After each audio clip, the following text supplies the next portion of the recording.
143 of the Cantina Book Club podcast, where readers can find interviews with authors of all genres. I am Megan, self-proclaimed Cantina Queen, here to bring you insights from the authors themselves. Each week features a Cantina conversation with an author. Sometimes they're returning guests, and sometimes it's someone new. So please be sure to hit that subscribe button so that you never miss out on an episode, and feel free to browse through existing episodes so that you can catch a previous interview about a book that you finished.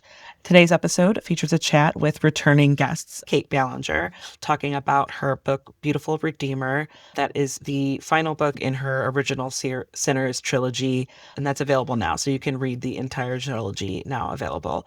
I always love catching up, hitting it off with Kait and learning, just seeing how she's developing this trilogy. I really did like this trilogy, and it is dark romance. And if any of you have heard me talk about it before, that's the subgenre that I don't really gravitate towards, but she's one of the authors that I enjoy reading. And I really like where she did with the story that is just really popular in general. Now, some spoilers do pop up in these conversations. The episode is more enjoyable if you've read the book anyway. So if you don't know why I am admonishing Kait for robbing us of a certain scene, hit pause, add this episode to your playlist, and start at Original Sinner, then Wicked Believer, and then Beautiful Redeemer. And then when you're done with that, you can come back and find the interviews I've done with Kait. Just a heads up that I often use adult language to express my feelings towards the authors and their work, whether the characters need to get their shit together or I am saying what the fuck to the author for making me feel things. Just please be mindful around listening ears. Books coming out this week, the 16th. Every Lie I Told by Hilary Davidson. Hilary Davidson is going to be coming on the show in the coming weeks, and I'm really excited to get to that book and be able to chat with her about it. And without further ado, get ready, grab your favorite drink. Here is Kait. So today we've got Kait Ballenger. We're welcoming her back, talking about the third book, Beautiful Redeemer. That's the third book in the original series trilogy, and I'm so excited. It's like I just finished it. It's fresh in my brain. I love everything that you did with it. We're going to get into it. I'm so excited to chat again. Thanks so much for having me. I'm excited to talk about this book.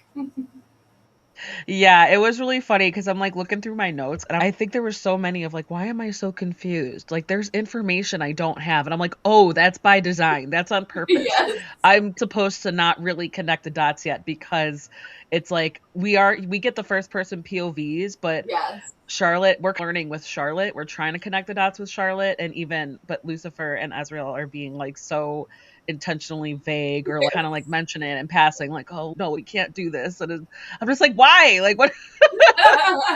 Yeah, it just took me a minute to like really get to the bottom of character motivations, and I was like, wait, this doesn't make sense. And then I'm like, oh.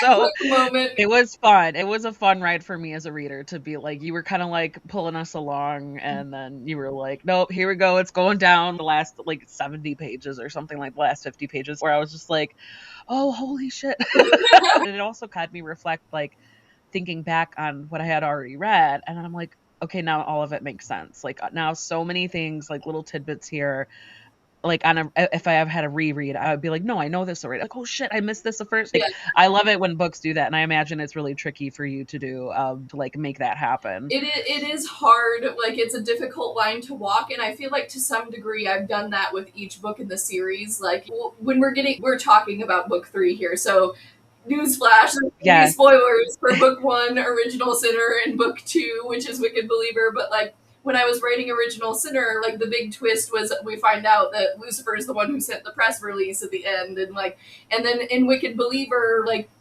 there's twists about what Lilith is up to, and also the fact that Azrael happens to be Lucifer's ex-boyfriend, right? And like any number of things about like the world building. And so I knew that like book 3 was going to have that same like third act twist where it's like, oh, okay, this is the moment when everything comes together. But I think that it really, like, it feels even bigger in Beautiful Redeemer because it's book 3 and it's the wrap up for the series. And so finally, all the world building, all the moves Lucifer and Azrael and Charlotte have been making throughout the series just suddenly come together, and you're like, oh, this is what has been happening this whole time. There's just like, maybe it's just your writing style, and like the stakes are so much higher, but it's like it helps me as a reader like connect with them more because I feel for them. Like I totally feel Yes. for them. I feel for Charlotte. She wants both of them, and she knew like we like both her and Azrael knew they're like if Lucifer just gets past his shit, he knows like he can have what he wants. Yes. And I love, although I did miss like there was a couple petty moments here and there, but I did miss a lot of like the petty king that Lucifer is. Like I just Yes. the humor. But this was like under the world shit, so it couldn't be too funny, right? Like you had to like wait, let's focus on this and this and you know. When Lucifer's really taken down a peg in this book in so Oh many yeah, he's ways. humbled a bit. Yeah. Like, he has to be totally humbled because, like, his sin is pride, and he's like the total embodiment of it. He thinks he's the shit, right? And especially when he loses his powers at the end of book two, right? And he spends most of this book without his power or knowing how to access it in a number of ways. And so then on top of it, like, relationship with Charlotte, not on the rocks per se, but she's also like entertaining this thing with Azrael, and it's all consensual, right? Like, we're into polyamory here, so there's no cheating. So if you're a reader listening, don't worry, they agreed to this. But Yeah. but it's yeah, he really gets taken down a peg, not just by Charlotte, but I think also by his siblings, by Azrael, Exactly. everybody. Like, poor Lucifer.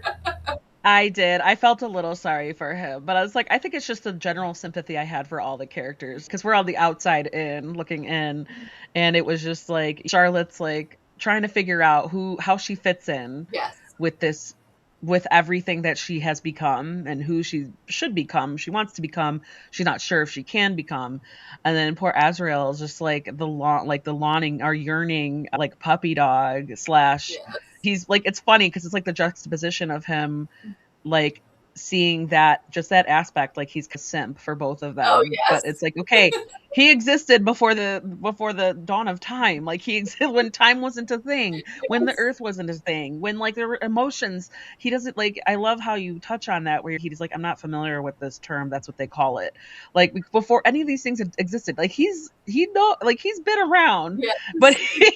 he still is like doughy-eyed Yeah. and a little heartbroken. And I love the way that you could like kind of humanize them a little bit, even though they are like fucking ruthless, dangerous celestial beings. And Yeah, yeah. you know, And I think when we think about like Azrael as a character being the angel of death, right? Like, who loves death, right? And so I was like, he would really need to be filled with like a lot of longing, right? Because Azrael as like a figure does not get a whole ton of love, right? And I also really wanted to like contrast him with Lucifer, right? Because like they're such different characters. Because Lucifer is very prideful, like at surface level, he thinks he's the shit, right? But we know that beneath that, he doesn't really actually have a whole lot of great self-esteem, right? Like that's how narcissists work, and I have no trouble saying that Lucifer is a narcissist that we love to read about, right? it really, yeah.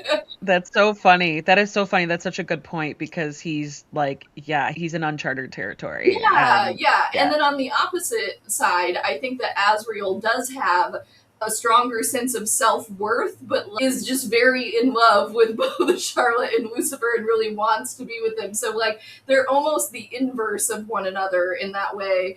And I think that then when you get Charlotte between the two, like, it's the marriage of all three, and they just work so well together. I know. It was really fun to see, like, it was like sexy, dark. I think so many of my notes were like, shit's getting messy. This is messy.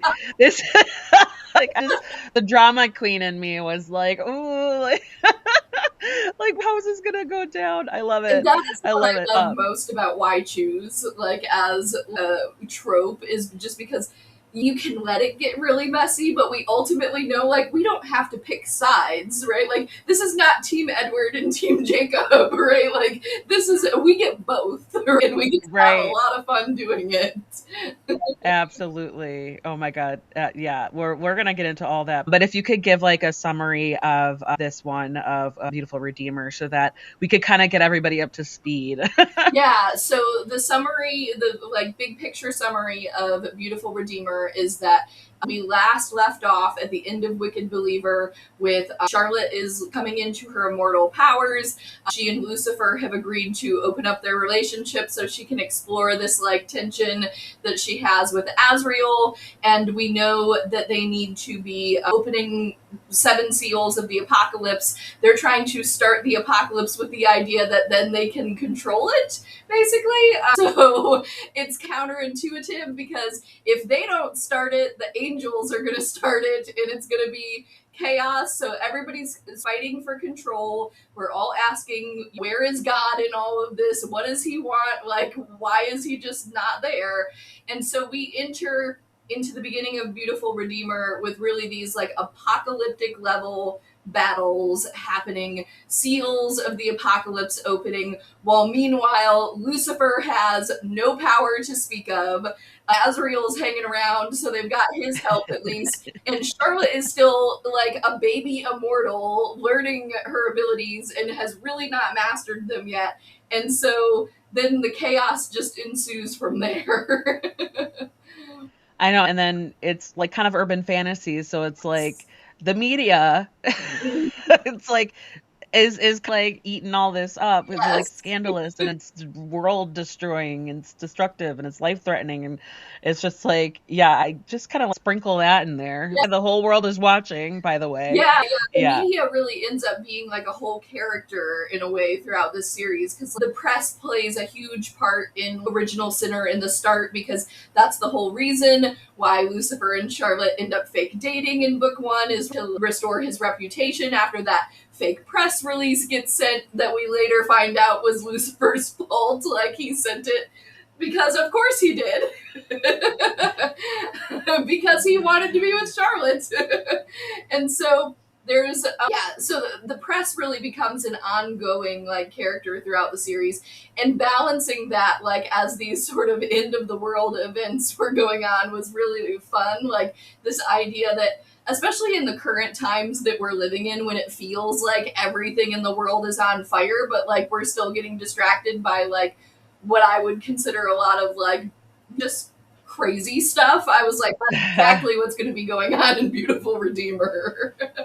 Yeah, maybe a little cathartic or maybe a Yes. little creative. It was like you take creative liberties, but work through it. It just kind of like a little therapeutic, you know? Yes, Like, yeah, to be like, this is the world. Like, because sometimes I'm like, man, just burn it all down. Like, I get so bleak. And I'm like, I have kids. I'm like, oh shit. Like, it's rough out there. But I think it's so, like, we could get into it, but it's like, I think just noticing how the different generations are handling everything too. There's like, I think the generation below us, like Gen Z, they are almost like we're unfazed as millennials. I'm elder millennial.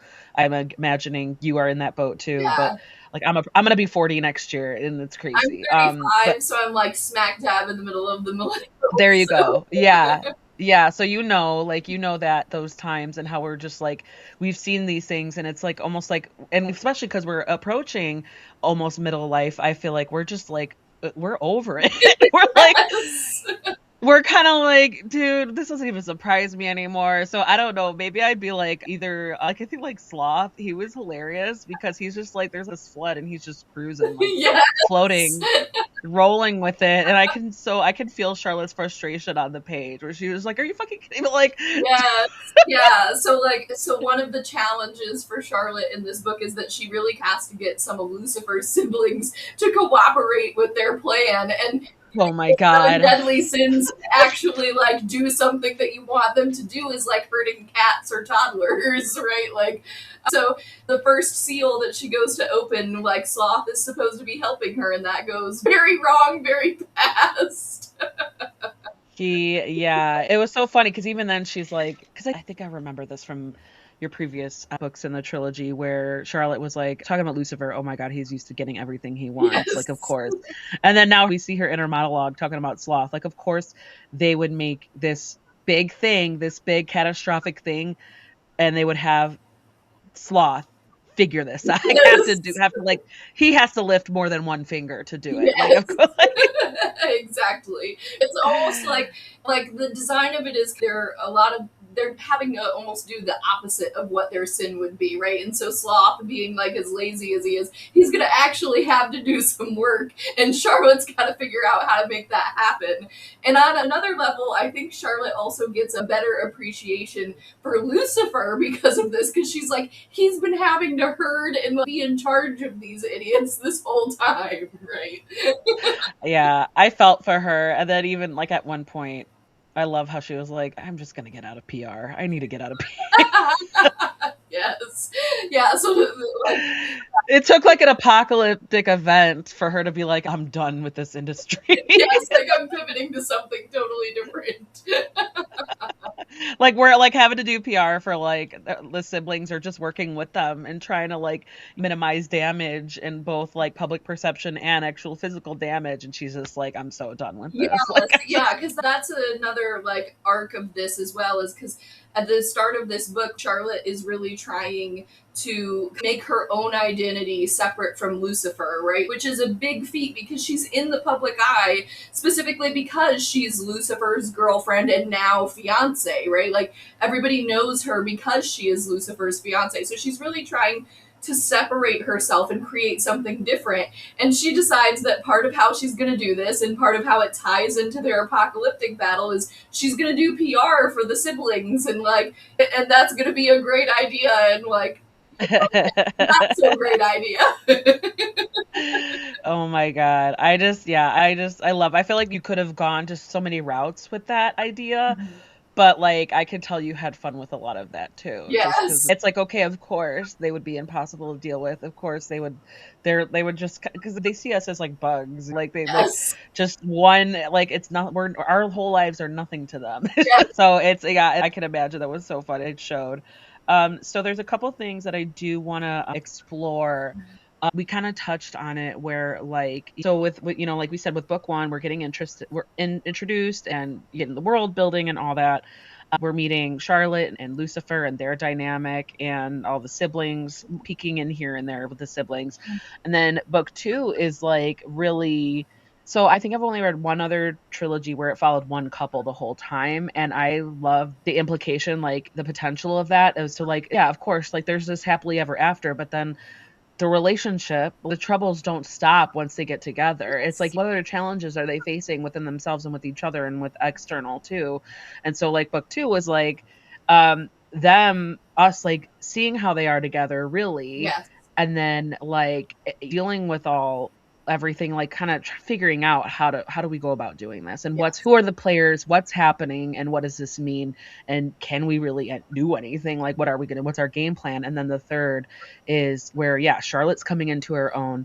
Lucifer's in uncharted territory in more ways than one. Like he's not, because like for book two, he was not familiar with being in love. It was great. But now book three, he's like dealing with, okay, there's this woman I love, and I'm giving her freedom to like essentially explore and come back to me. Yeah. And it's my ex-boyfriend, who I'm like never going to admit that I'm still not over. Like, and then Azrael, he's in uncharted territory too, because he's like, he doesn't give me the impression that he's like a slut or anything like that, but I feel like he's another celestial. He's just kind of like, whatever, it's just sex, but still like having that emotion and like that companionship. And I think this was like one of the first times also where I saw Lucifer really being like insecure. And I was just like, at one point, I don't know if this is a spoiler, where he was like, does he like give you something that I don't? And I was like, oh my God. I was like, oh my God, I feel for you, buddy. So I want to explore like your growth in making your characters grow, and what that process was for you. Cause I imagine like you probably ping pong some various ideas of how you we're gonna get there. Like maybe the end goal was the same, but maybe there were multiple ways to get there. So I kind of want to explore your process with that. Yeah, that was definitely an ongoing process, because like when I started into working on book three, it was really a question of how do I keep the tension between Charlotte being in the middle of these two like amazing like dark heroes, right? Like Lucifer and Azrael, but also keep a tension between Lucifer and Azrael themselves. So you're looking at like the way the tension and like, and when I say tension, I mean like the romantic development specifically goes not just between Charlotte and Lucifer or Charlotte and Azrael, but also between Lucifer and Azrael, right? Like you have to look at it from all angles.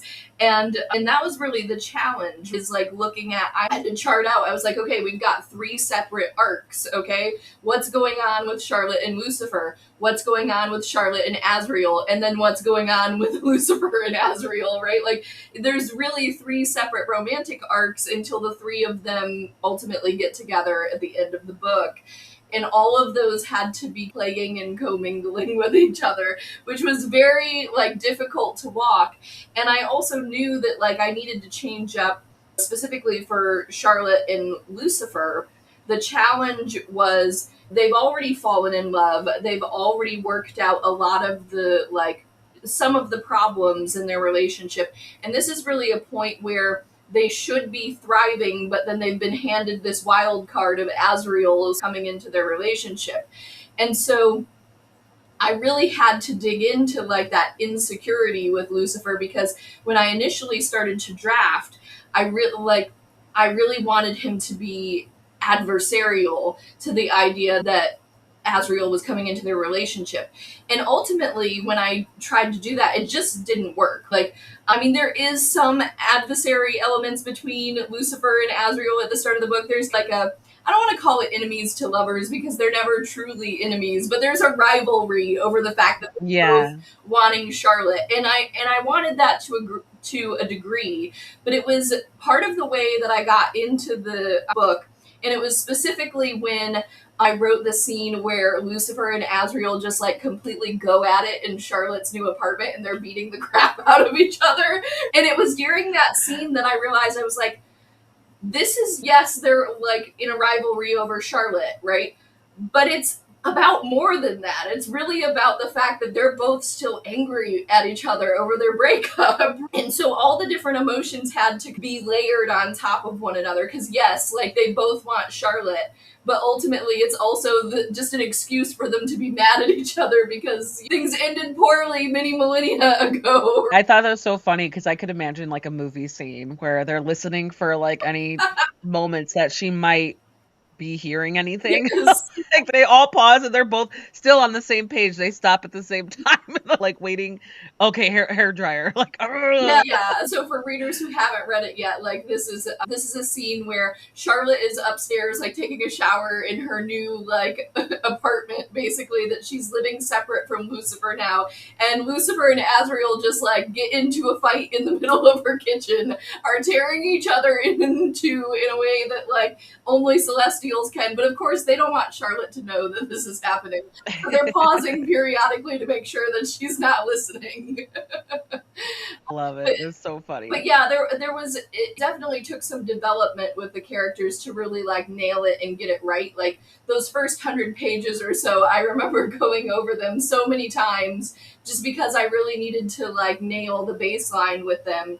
And so the big challenge with Lucifer and Charlotte was both deepening their romance to the point that they could have this true happily ever after that they've been working throughout the series, but also like keeping the tension of, we do now have Azrael, but Lucifer has also given her permission to do this, so he can't really truly be angry at her about that. So keeping that tension. And then the struggle with Charlotte and Azrael is that we've had several books at this point to build up the relationship between Charlotte and Lucifer, but Charlotte and Azrael's romance needed to be just as intense, just as much ooh, I really want this to happen, but in a much shorter time frame.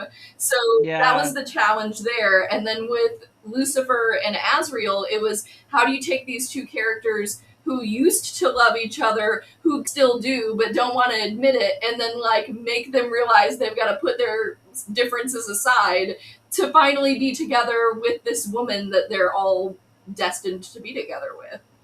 I loved it because it was not only like, have you done that before in any of your other books where you had to visit like a second chance-esque or second chance adjacent, essentially? I've done second chance like adjacent romances where it's like, oh, there's a past history between the characters, but this was really my first like true second chance trope romance. And then when you add in the fact that it's my first polyamorous romance that I was writing, I was like, ooh, we're really like, we're going here.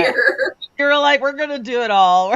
Yeah, and I think the thing about writing second chance romance specifically is that, because I'll be honest, it's actually not one of my favorite tropes. So when I write a trope that isn't quite so much my favorite, like to read, I have to find a way to do it in a way that makes me happy as a reader, where I'm like, oh, if this is what second chance romance was like all the time, I would read this in a heartbeat, right? And for Right, sure. me, the problem a lot of the time with second chance romance is that somebody has done something that, in my mind, I consider to be like too irredeemable ultimately for them Sure. to get back together as a couple. And I'm like, it didn't work the first time. Why would it work the second time?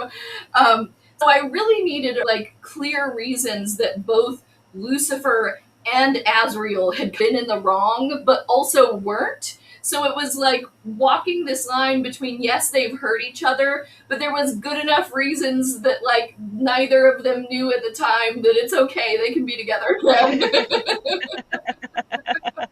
I know, and I want to get into it now where like the play scenes, the playroom scenes, the Dom sub dynamic, that was so hilarious and fun to like explore. So she's got two Doms, but then so does Lucifer has two subs. That's where I was like, oh, shit's getting messy. Yeah, I want to touch on that and how, yeah, like how you kind of put those together because I can kind of feel the tension and the discomfort, like where it was like they haven't approached that issue at all, and now Charlotte's like, hey, I want both of you. Yes. Just share me right now, simultaneously, right now, both of you. And that is like, I'm imagining they have not done that with anybody else before. Lucifer and Death have not. And so I want to like explore how like your mindset and how you had to figure that out as well. Like with, because, you know, I imagine, yeah, Azrael would be a switch, but also like it was really funny to see Charlotte's reaction to Lucifer playing around with that role too. Yes. I was like, ah.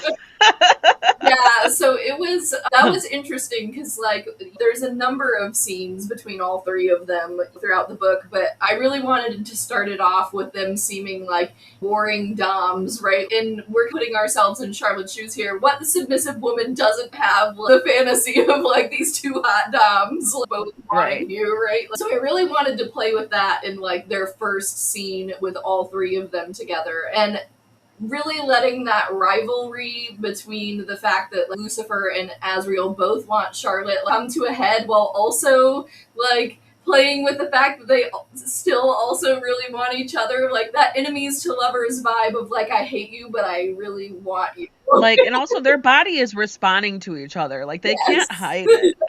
Do not hide it, right? And so that was a really like their first play scene, like that was really fun to write. And then from there, I was like, at some point, we can't just keep up with the warring Doms, right? And we know that Lucifer and Azrael had a relationship where it was just the two of them. So then the question became like, who was the Dom in that relationship? And ultimately, the answer that I came up with was I was like, I think they've both played that role at different points. But like what ultimately gets revealed, and so spoiler alert, like if you haven't read Beautiful Redeemer yet, is that for a long time Lucifer was the sub, right? And then he eventually learned that he liked being the top, so then Azrael became the sub. And I think when we're talking about like BDSM and kink, there are a lot of people who are switches, right? Which means that they like play from both sides of the slash. And just because you can switch doesn't mean that you don't prefer a role. And so I see Right. both Lucifer and Azrael as being doms, right? Like in different ways. I would call Azrael more of a soft dom, as soft as you can be in a dark romance context, and I would call Lucifer more of a hard dom, right? Like he's more quick to punish, Azrael's more quick to please.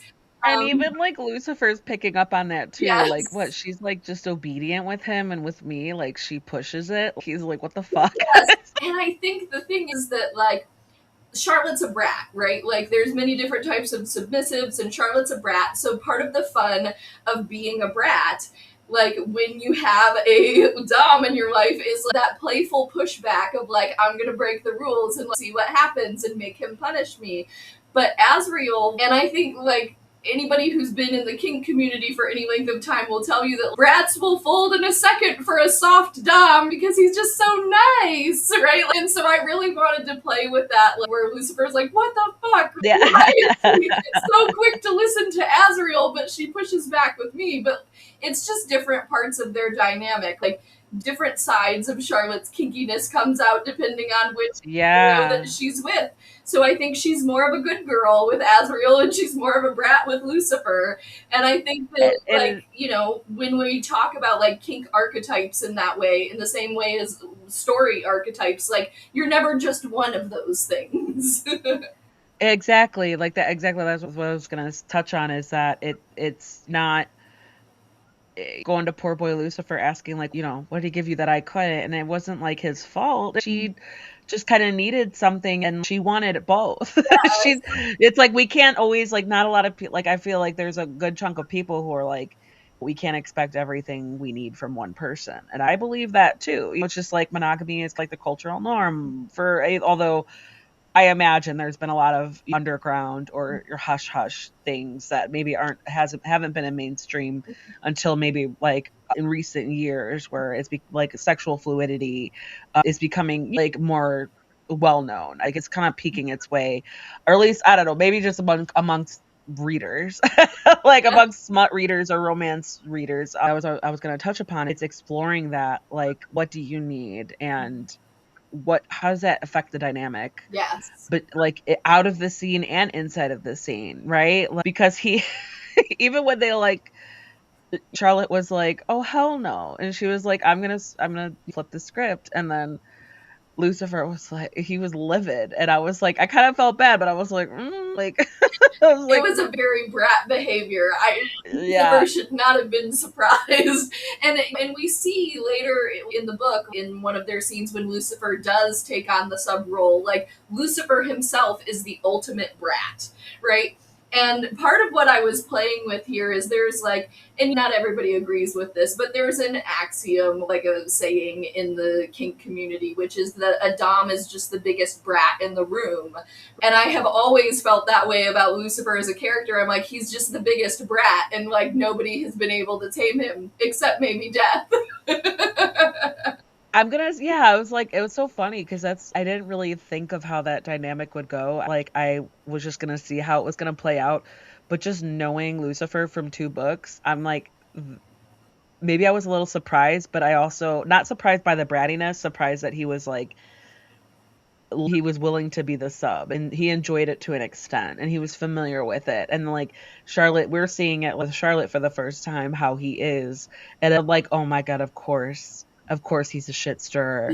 Of course he's like provoking. Of course he's not going down quietly. Like, so that was hilarious for me as a reader to see that new side of Lucifer like that. And there's an element in this series of like, despite that it's fantasy and romance and that sort of thing, and we've got all these fantastical elements, right? Like, when it comes to the kink in the series, I try very hard to like make it as realistic as it could be in a dark romance novel, right? Like, Sure. I want to make sure, like, we're caveating this, that like this is dark romance, so there's parts of this that are not like established kink practices. Like, don't try this at home, kids, right? Like, but right, like, I wanted there to be good rep for this in the series. And there is a belief actually among what would be considered the old guard of the kink community that you cannot be a truly like effective dom if you have not been a sub.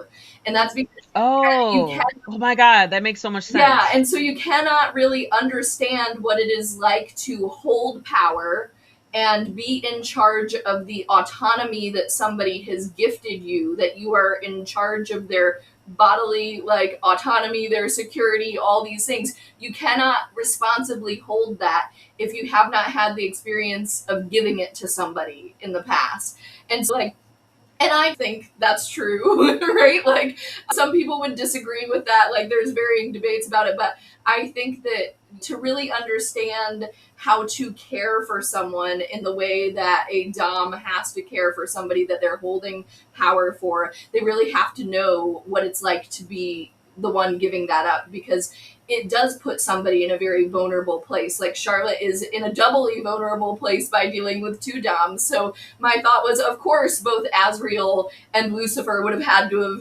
been subs in the past, and they've been willing to do this because they're going to be decent, responsible doms.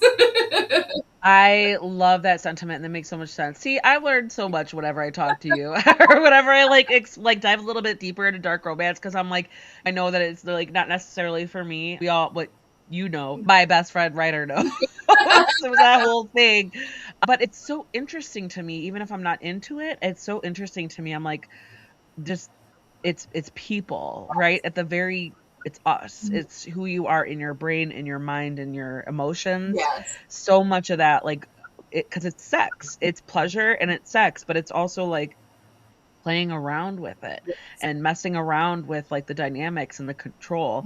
And that makes so much sense that a good dom has to have experienced being a sub. That once you said it, I'm like, oh my god, like I did not, that's one of the things I would never would have thought about, but once I heard it, I'm like, that makes perfect sense. Yeah, And that's like approach to it for sure. Exactly, because like I think it would be very easy for somebody who has never been in the submissive role to like abuse or take advantage of power, not necessarily even intentionally, if they haven't been in that role before. And so the belief is that if you have been able to be a sub, then you can ultimately like work your way up to being a dom, because there is a higher level of kink knowledge and responsibility that is put on a dominant because they're the one in charge, right? When we're talking like real life kink, if you're tying somebody up in some shibari rope, you have to be able to monitor if their hands are starting to turn too blue and you need to release the ropes, and like if their circulation's okay, is their breathing too fast or slow? And those are things that ultimately require education within the kink community. Yeah. And so being a dom comes with a lot of responsibility, and one of those responsibilities is being able to hold the vulnerability of the submissive. And how do you do that if you've never had that experience, right?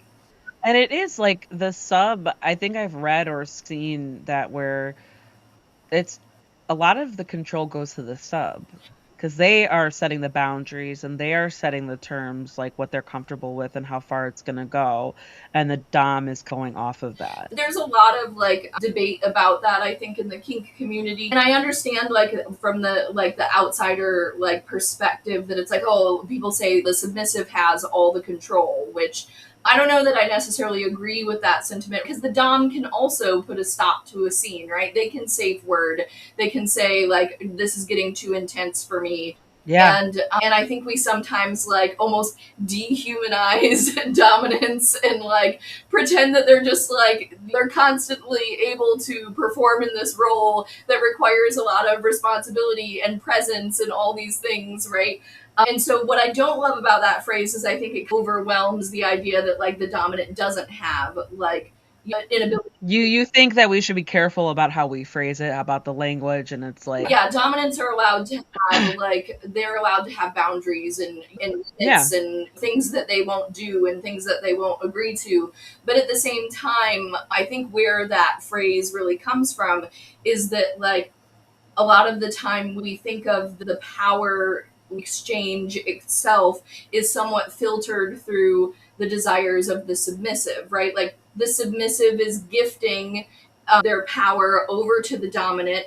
The dominant is then receiving that power, filtering it through the things that they are also willing to do and accept, and then feeding it back into the dynamic with the submissive. So when we talk about power exchange, people think it's only the power of the submissive going toward the dominant, but it ultimately just goes in a circle. Like, I don't know if that's making any sense, but a little bit, yeah, because it's okay. I check with you, you check back with me, yes. I check back with you, you check back. Yeah. Yes, it's so it's an it's exchange, right? Like, yeah. And so the submissive is giving power to the dominant and saying, okay, this is what I'm giving, right? Like, these are my limits, right? And then the dominant is taking that and saying, okay, here, let me filter through the things I want and my limits, and then I'm giving you back this experience that we've agreed to, right? And so it's like, it ends up being a continuous loop. And I don't think a lot of people outside of the kink community who haven't like really studied what's going on inside BDSM and kink, really understand it in that way, because it's not just all one-sided. Yeah, I trust me, I smut lovers, I learned a Yes. lot. I learned a lot, and it Coverage helped me, is like, great but for that that. yeah, but it's also, like, just the format and how it was handled, like, in an educational way, like, that was at the very base level that you look at it, like, yeah, of course, there was, like, giggling and there were taboos, there were, like but, like, the workshops and everything that was presented, it was like, we're all adults and we're all here to maybe learn stuff or check out stuff that we're interested in, Yes. and it was, like, just, like, a whole big that part of, like, the subgenre and that part of the like, that community that gravitates towards that, I feel like, yeah, there was, like, just, like, an overall understanding where it was just, like, we're book girlies and where exploration or, like, curious people or very sure of themselves, like, what they like people, it's like that kinda merges together, not only just in the literature world, but, like, smut lovers just brought it into, like, here's, like, educational and then here's fun. Yeah. Like, here's the fun side of it, and then we're gonna, like, also help y'all make some money too, maybe. Like, it was, you know? So, like, but that's what I was saying, like, I learned so much, and, like, it was just because I was going with my friend who, like, she knows I'm not into this, but I'm, like, still helping her with her work, I'm still helping be her support person, and I love doing that shit too. It's like, it's not just beneficial to me for, like, what I'm doing, but I don't know, I'm like a dork, I'm like, "I'll be your person, like, I'll be your booth buddy, like, I'll be" like, I ended up, like I helped her sell some shit.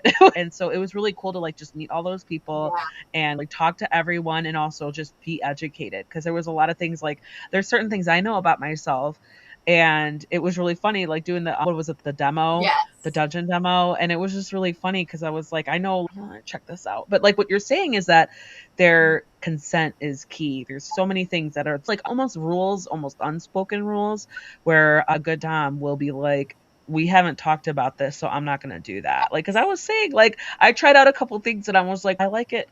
You could hit me harder.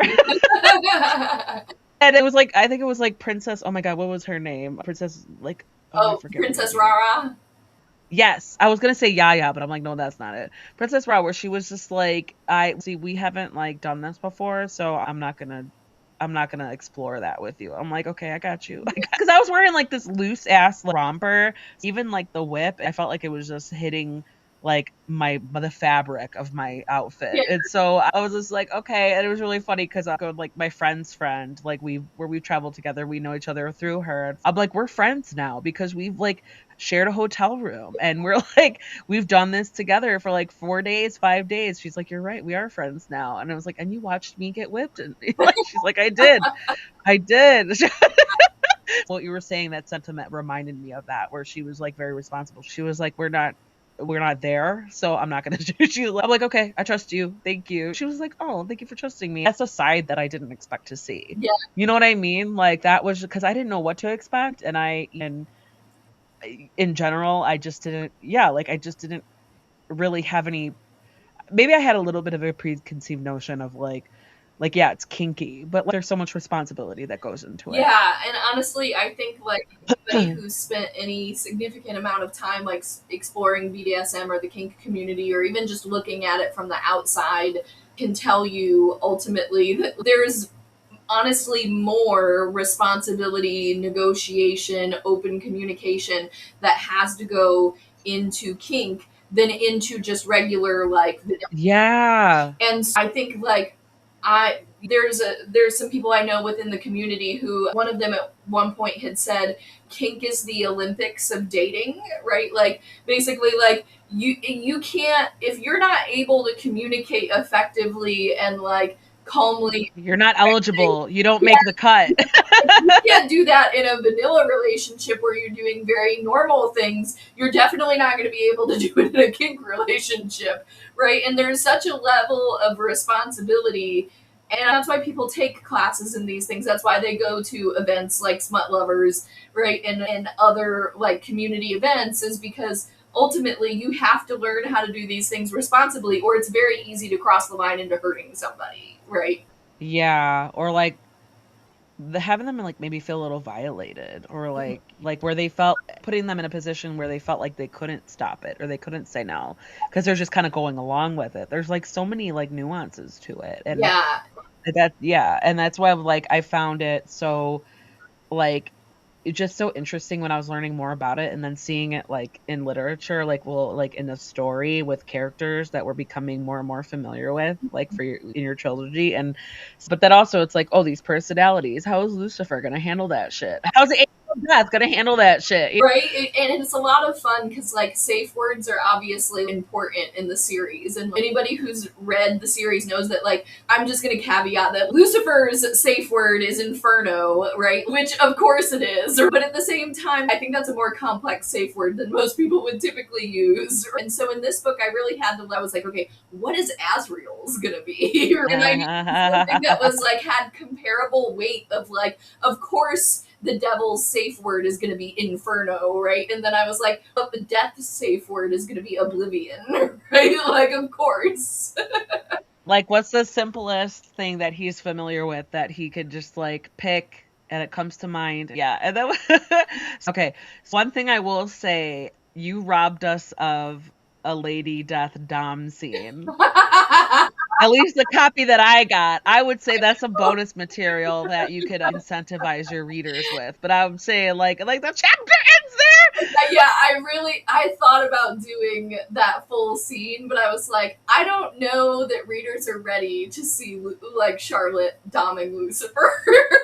I think no, that's fine. That's your choice. But this reader was ready. So. Like, I was ready for it. Like it was iconic because like you hear like I think it was in Lucifer's point of view, and then Azrael's like once you hear him address Lucifer in that scene, Yeah. the reader's like, oh, it's very clear. It is very clear, and I love it's so cute because they're helping him work through some shit. Yes. That's the reason, and that's hilarious and adorable and wholesome. If it could ever be, if you could ever have a wholesome element to a king. And honestly, I think that's some of what I was getting at. So, like, there is a practice in BDSM and kink, and it's called conscious kink, or sometimes healing BDSM. And it's the idea that, like, BDSM, like, as a somatic practice, can be healing. And I feel like the fundamentals of this series are built on the idea of healing BDSM. Because even if we go all the way back to book one, in the very first scene that Charlotte and Lucifer play together, and they're reenacting some of the trauma that she experienced with her father, like where she was spanked with the belt. That's what they call restaging in BDSM. Like, you're working through a traumatic event in a way that is now like safe and contained, and the person who is with you is able to hold that in a different way than you might have experienced in real life, right?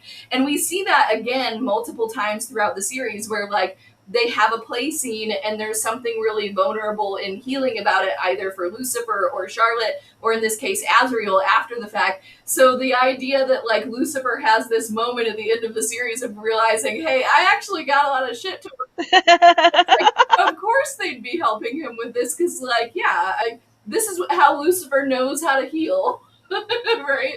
I love that. Yeah, because I guess I just didn't see it going that way. Mhm. And it was just I love that because it was another way for you to explore like another level of it. Like, oh, just so you know, they went there. Yeah, there's a lot of, like, I saw this post recently from this professional dom that I follow on Instagram, like, to get all this information, right? Like, I gotta get my research where I can. And one of the things she said, and it struck me so truly, is she's like, kink is the original somatic therapy. So when we think about, like, the idea that trauma lives in your body and you have to reprocess the trauma that's in your body in order to move through it, that's what kink ultimately does, is you're restaging things to process through bodily trauma. And I was like, yeah, that absolutely, that is the fundamental core of the BDSM in this series. I love that. I love it, but especially because it was Lucifer. Yes. Like, Like, he needs lots of therapy. I know, and that was like the closest thing he was comfortable Yes. with, right? Because yeah, like the scene leading up to that, like I wasn't sure where they were going with it, but then it was like, like, Lucifer's not gonna just go sit and talk therapy. Like, he's gonna work it out in the playroom. Yeah, oh my god, I love it. That's so funny. Okay, so let's see. I'm gonna move on to some fun questions because I try to like keep things fresh, but also especially because we've talked like for Yeah. 2 sessions before. So I'm gonna. I think I know all your answers, but I'm gonna ask them anyway. What character would you go to if you needed to plan a party? Oh, if I needed to plan a party, it would be Asmodeus. It would be Lust. It wouldn't be Charlotte or Lucifer or Azriel. It would definitely be Lust because that would be a jammin' party. Yeah, he would. Their engagement party was like, ooh, that was a banger. Yeah, But yeah, it was like if you just had to like choose one person to go to, yeah, yeah, totally. absolutely. If you could go to any character that across your trilogy, character would you go to if you had to prep for a first date? Oh, that's a good one. If I had to prep for a first date, I feel like I'd probably go to Azriel. I feel like he'd talk me up and like give me some moral support. He'd be like, "Hey, what are you doing? Like, you're Yeah, awesome." like Azriel would just be this steady, grounding presence to like make you feel better about yourself. Like, don't for bitch, like hype it up, Yeah, like. But then also, I feel like he's so like level headed, where he's like, "Don't be weird." yes, yeah, like he would calm my chaos. Like, Yeah. Oh, perfect. I love it. And then what? What character would you go to if you needed to hide a body? oh. If I needed to hide a body, I'd probably go to Lucifer. Because as much like I feel like the obvious answer would be death because like of course he's gonna get rid of a body easily, but I'm like, if this is like a messy situation, like Lucifer ain't gonna judge me. And he'll know what to do. Yeah. He'll have a guy for that, right? Like So true. So true. All right. Okay. So Lucifer, Charlotte, Azrael, and Lust.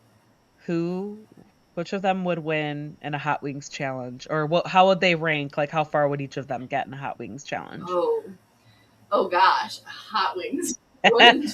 You know what I mean? Like with that shot, Sean Evans, where they do like the celebrity Yeah, interviews and they go through 10 of them. mhm. I would make it the furthest. Charlotte would tap out too fast. She's not competitive enough, right? Like she would be the loser. Sorry, Charlotte. I feel like Lust would probably be next because he'd like get bored with it too fast. Like, Why am I doing this? yeah, like, why am I doing this? I feel like Azriel could stay steady on the competition, but would not be motivated to be the true winner because he'd be like, this is just silly. But like, Lucifer has a level of competition. He's not gonna let anybody else win, so it would absolutely be Lucifer winning. Even if he could, like, I don't know how they would feel that heat, they would feel that Yes. spiciness, but even if he felt it, he would be like, He so, would like, push no, through. like, He I, would not care. The pain would not matter. And we see that in that scene of him fighting Azriel, like in Charlotte's apartment, where it's like he pops out his own shoulder in yeah. order to like best Azriel in this fight. And we're like, And he just ignores the pain because he's got like a score to settle. yeah, Lucifer, when he's got a score to settle, is just unhinged. So I'm like, of course it would be him. He would win the competition, no questions asked. I love that. I love that 100% because it's like it comes down to like who's competitive, who doesn't care, but also like who could really like rise up and deal with it because it's Yes. like I think because my husband he bought the whole set. I think it was like season 21 and he bought the whole, like, you can buy it where it's like 10 sauces. There was one that was like for tacos but it had a fun name and I forget what the name was, but I remember putting it on, like, I had a nacho bowl or a taco bowl or something, Yeah. and I was just like, dab. And then I was like, I was like, oh my God. I was like, why am I still in pain and I still have to eat this because I dabbed it everywhere? But it was like a 7 because I thought it was like a 3. And that's why I was like, oh, dab.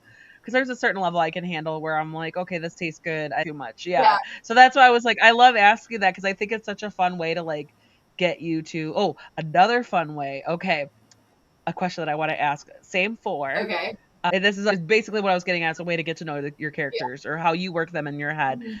How would they, like, if they walk into their room, their house, the apartment, and they see a sink full of dishes? Mm. How would they handle the dishes? How would they approach that? What would they do? Oh, Charlotte, of course, the easy answer. Like, she's a submissive, and I think that most submissives, like, in some part of their, like, psychology have a bit of what we would call a service sub tendency, where they would just like, she'd just go take care of it, she'd go do the dishes and like go about her way. I feel like Lust would probably use some kind of celestial ability to either take care of it or summon somebody else to take care of it. Like, if he even noticed the dishes to begin with, I don't. I think he could care less. I think he'd be like, okay, keep going, right? Like, if he even noticed. Asriel, I feel like he could, like, he would do the dishes if he knew that like Charlotte or Lucifer was expecting them done, right? Like he would do this very human activity if he knew it was going to make somebody that he cared about happy, but otherwise, why does he care? Oh my god, that's so lovely. That's awesome.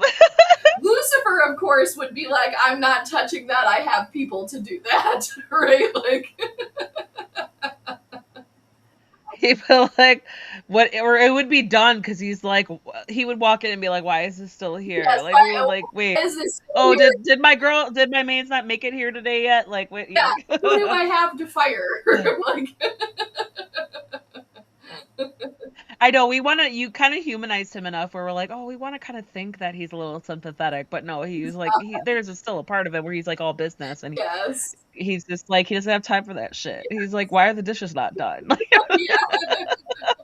I pay someone to do this. Why hasn't it happened? Right?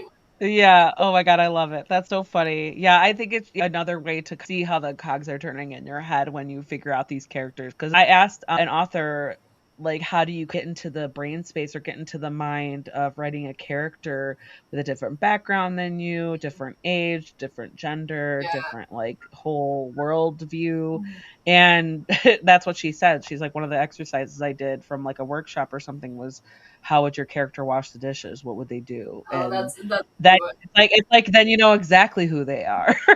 Like, and that's such a mundane but also very true like example of how the characters would approach it. Then you can build off of that, right? Like, yes, yeah, absolutely. yeah. And I think that's a great exercise because it is looking at like, okay, what would they do in this specific situation? Because it can't be the answer of what you would do where you're just writing a self-insert character, right? Like it has to be, okay, what about this specific person would be specific to this event? Yeah. Yeah, because it's like, you know what you would do. Yeah. You would be like, for me, I'd be like, because am I living alone? Am I with my husband? Yeah. Okay, he didn't unload the dishwasher, so that's why I didn't load the dishwasher. You know what I mean? Yeah. Like, otherwise it's a sink full of dishes. It depends on my day. Like, if I came home from a bad day, if I'm in a mood, I'll just say fuck it, it's gonna stay there.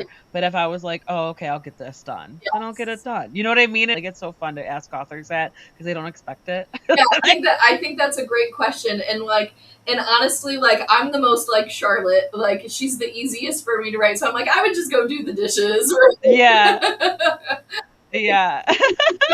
Like, that's so funny. and that comes across, I think, like when I'm writing the characters, like Charlotte is the easiest for me to slip into her point of view because like she's the only female POV character, but on top of that, she's the one that has probably the most in common with me out of any of the characters. They all have a little bit of me, right? I'm the one who created them, but like, but Charlotte probably has the most qualities like me versus like I'm not a lot like Lucifer or Death. Like, yeah, you had to kind of like, okay, I gotta step. It's like, yeah, I can imagine writing a character where you're like, I really disagree yes. with this decision, but that's what they would do. That makes sense for them, right? And I think it's also like really an exercise of letting different parts of yourself come out because as a writer, I feel like fundamentally like some of you is in all of your characters, right? But it's like which part of you am I showing and what it like in what way am I presenting it, right? Like of course I do not have Lucifer's level of narcissism pride, right?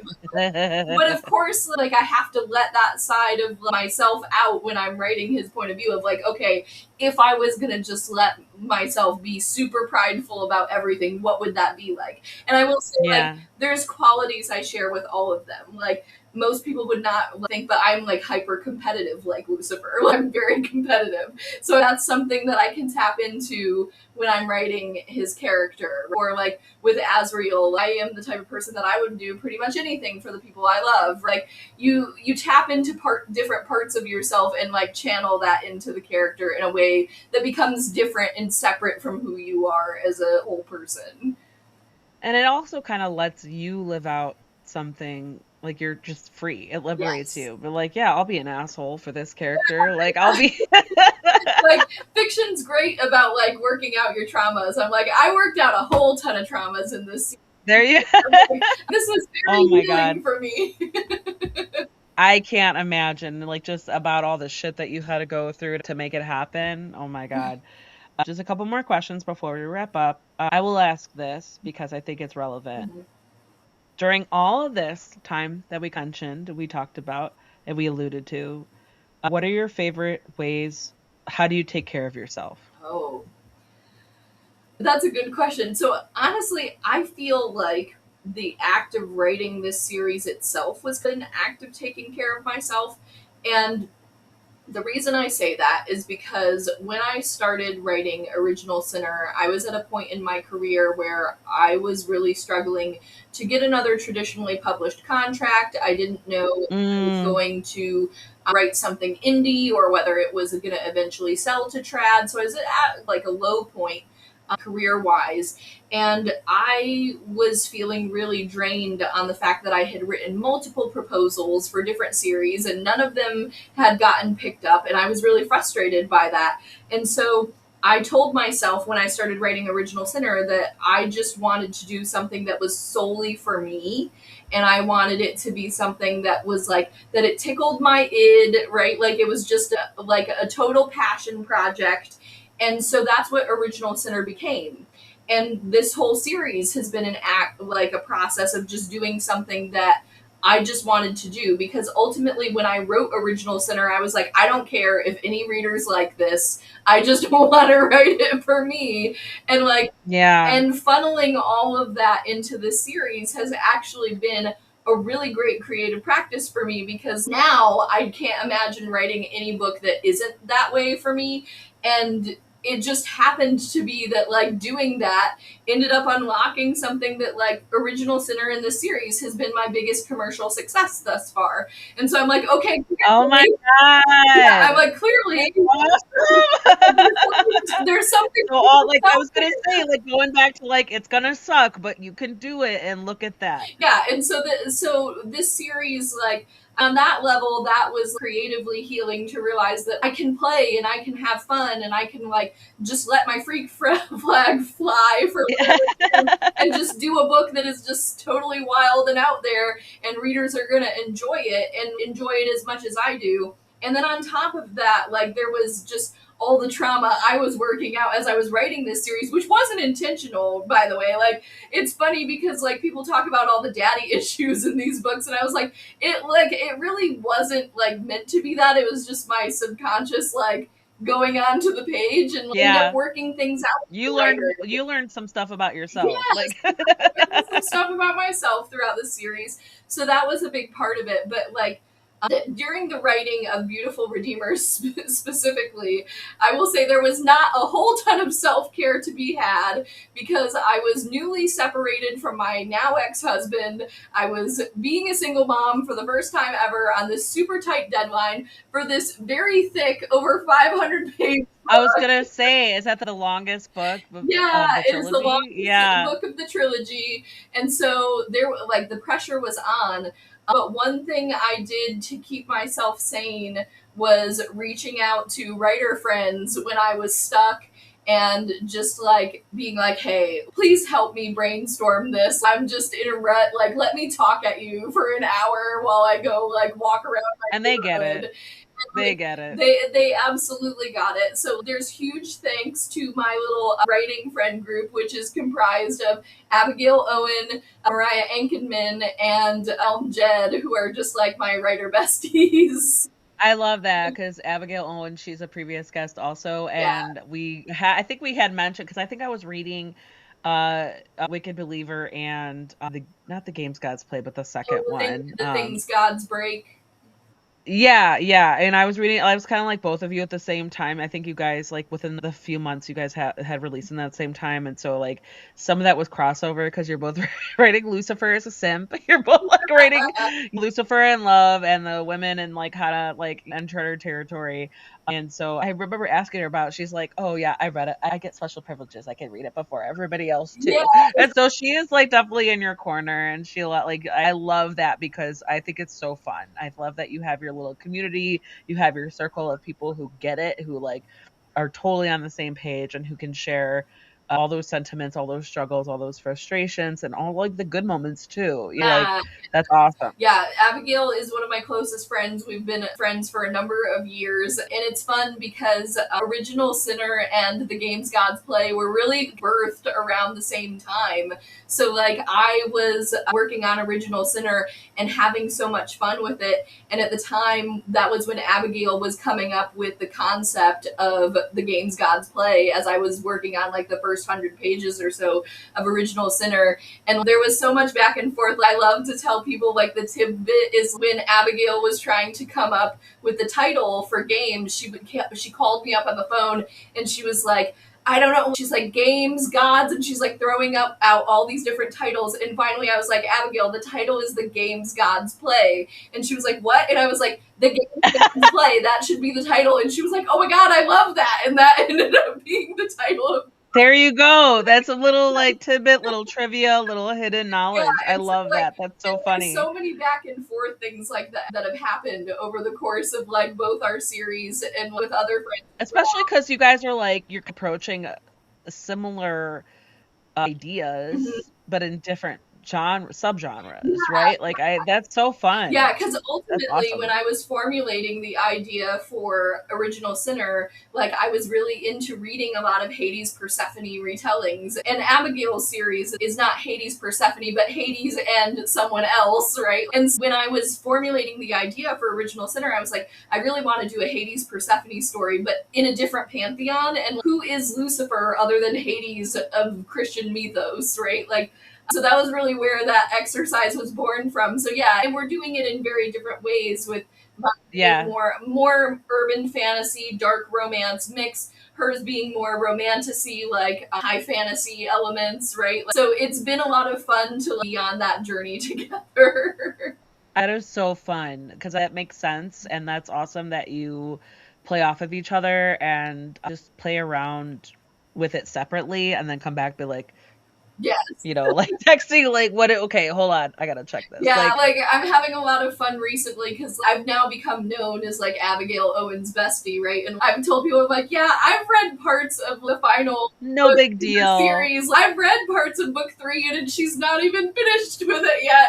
I know, because I'm like at her newsletter, and I'm like, I never expect to be entitled to like have a chance to the same opportunity for the last book too. But I'm pretty sure like otherwise, I hope that I can. Otherwise, I would just be like, hey, don't forget about me. Like, but it would just be so fun because I met her. I first was introduced to her as like an interviewer Mhm.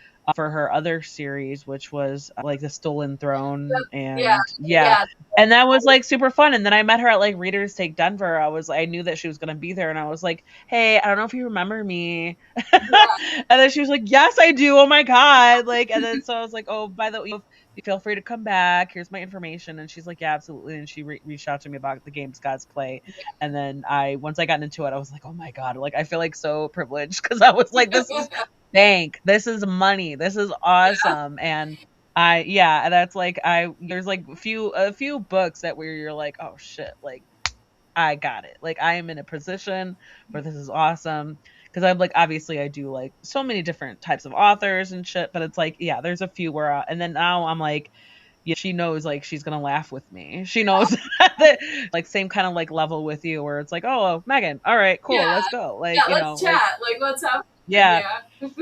I love it. I love that you guys are like homies. I just like bounce off of each other. Okay, Kate Ballenger. So, where can readers and listeners find you on social media online and where to purchase your trilogy? Yeah, so you can purchase the paperback for the trilogy at any retailer, and you can get the ebooks and the audiobooks on Amazon exclusively, especially if you are a Kindle Unlimited reader. It is in KU, so you can go grab the whole trilogy now. And if readers want to connect with me, they can find me at www.kateballenger.com, where you can sign up for my newsletter. And then I'm also frequently on TikTok and Instagram. So Perfect. And that's Kait. yes, yes, Kait. Yeah, absolutely. Okay, so Beautiful Redeemer, that is the third install of the trilogy that is Original Sinner, Wicked Believer. There you go. Beautiful Redeemer. If you're not at all familiar with it, it's dark romance. There's humor in it, but there's also so much character growth and most, I would say, 99% of the time you're familiar with the background. It's expanding and creative license on existing knowledge of the general population. So Yes. it makes it very fun. And so I would recommend it to people who love dark romance and who also who are okay with following the same couple through 3 books. Yes. You Yeah. know, for sure. That was a lot. For sure. Yeah. Yes. And are you working on anything? What's next for you? Or you're not sure yet? Do you have any ideas in the pipeline that you're allowed to talk about? I have 3 different projects on my desk right now. It's kind of, one is a proposal, one is a project that is about to be contracted, fingers crossed, and then the other is the spinoff to Original Sinners, which I'm hoping, fingers crossed, depending on schedules, will be coming out later this year. So we shall see. We didn't talk about it, but I was so on the fence about as in this book. Like, yeah. No, I would be really interested where you take that. Yes. Where you do it. That fucking asshole.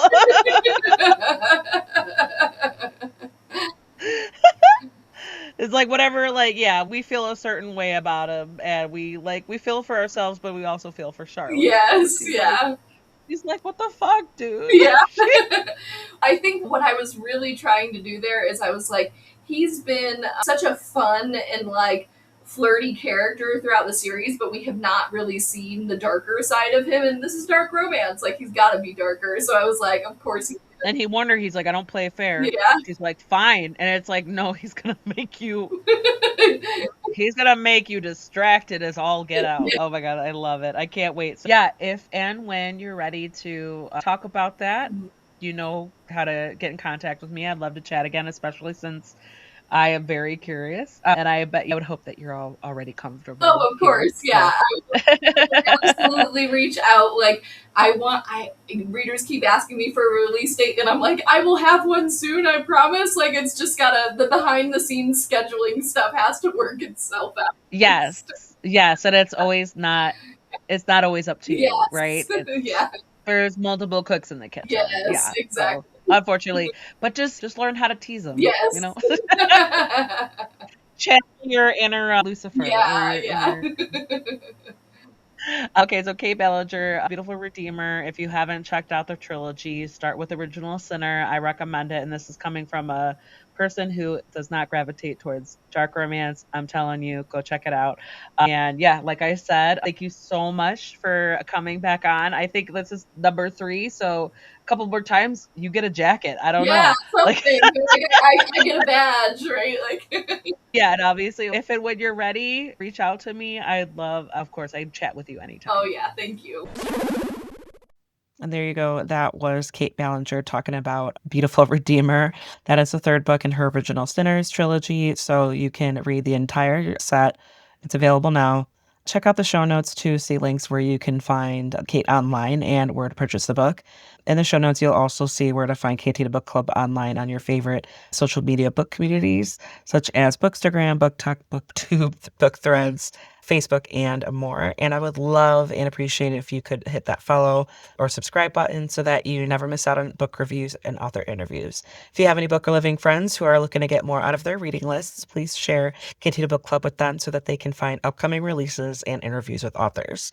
Another way to help this podcast is to head over to your favorite podcast player and give Cantina Book Club a rating and review. It helps me read more potential listeners and fellow book lovers like you. And that goes for any podcast that you listen to. It is one of the easiest things that you can do to help out. If you need book recommendations, you can always reach out to me. I love giving suggestions on almost any genre. I got you. Or you could go on to cantinabookclub.com if you want more searchable book reviews and just go from there. While you're at it, you could subscribe by entering your email on the website as well and get new book reviews and episode posts delivered directly to your inbox. If you want to support Cantina Book Club even more, you could donate by finding the form on the website, cantinabookclub.com. Whether it's a one-time donation or as little as $1 a month, I seriously appreciate the support and will share my appreciation in one way or the other.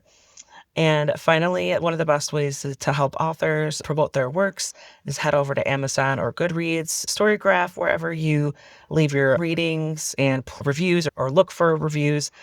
Do that. Provide a review and a rating for a title that you just finished that you really like. It helps authors so much to really just expand their outreach on their work. And as always, thanks so much for listening and see you next time. Cheers.